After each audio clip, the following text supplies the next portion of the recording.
Bismillahirrahmanirrahim. Assalamualaikum warahmatullahi wabarakatuh.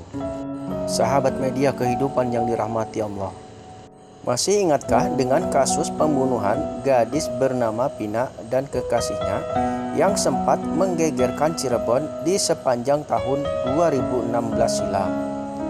Sudah sekitar 8 tahun berlalu dan kini The Company, sebuah perusahaan di bidang perfilman, mengumumkan bahwa pihak mereka akan mengangkat kasus pembunuhan tersebut menjadi sebuah film yang diberi judul Pina Sebelum 7 Hari. Kala itu kasus ini ramai dibicarakan oleh khalayak ramai karena kesadisan pembunuhannya. Dan pembunuhan itu dilakukan oleh sekelompok anggota geng motor. Tidak hanya dibunuh, gadis berusia 16 tahun tersebut bahkan sempat diruda paksa oleh para pelaku. Berikut kronologi kejadian asli kasus pembunuhan Pina di Cirebon versi berita 2016 silam yang dilansir dari beberapa sumber. Pina dan kekasihnya Eki adalah korban pembunuhan berencana yang dilakukan secara brutal oleh sekelompok geng motor di Cirebon pada tahun 2016 silam. Awalnya kematian mereka dengan kondisi tubuh yang telah hancur disebut sebagai kecelakaan lalu lintas. Namun saat melakukan pemeriksaan, pihak kepolisian kemudian menemukan banyak kejanggalan. Oleh karenanya, mereka memutuskan untuk melakukan penyelidikan lebih lanjut. Kasus ini mulai menemui titik terang setelah teman Pina melaporkan kejadian tersebut sebagai peristiwa pembunuhan. Setelah dilakukan pengembangan, pihak kepolisian akhirnya berhasil mengungkap dan mengamankan 8 orang pelaku pada hari Rabu, tanggal 31 Agustus tahun 2016.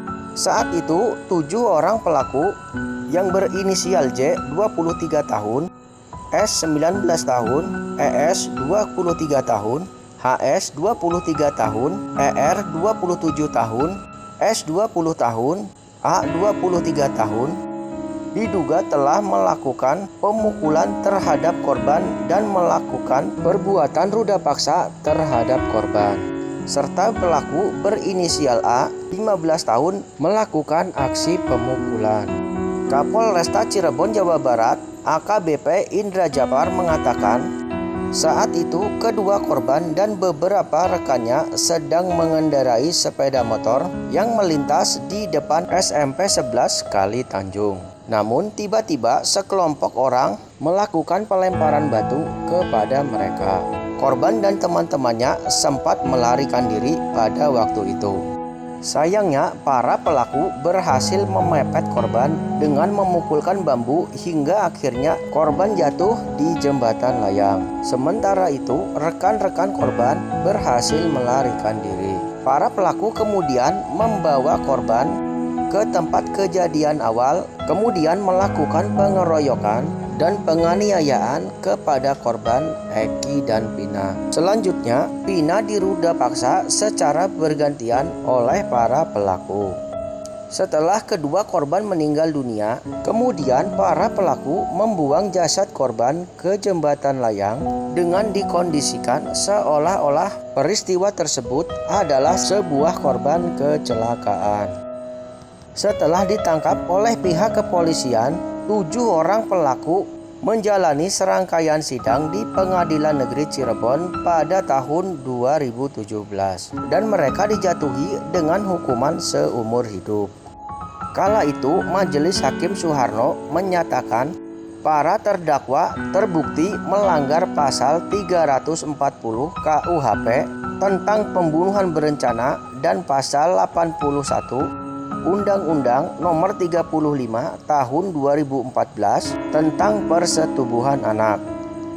Sementara itu, satu pelaku lain yang masih berusia di bawah umur menjalani sidang secara terpisah dan divonis dengan hukuman 8 tahun penjara.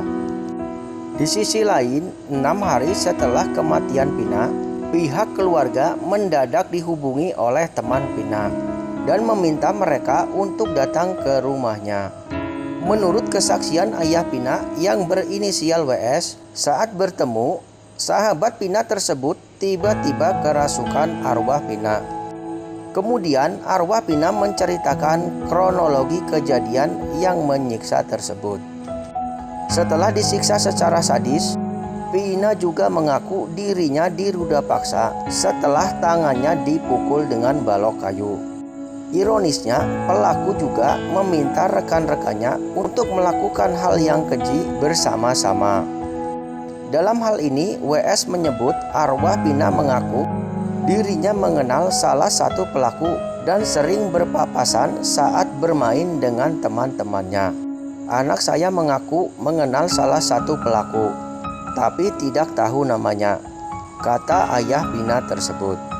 Ayah Pina mengaku tidak mengetahui secara pasti motif pembunuhan Pina. Namun, semasa hidupnya, ia melihat sang anak sebagai sosok yang pendiam dan memang banyak yang suka.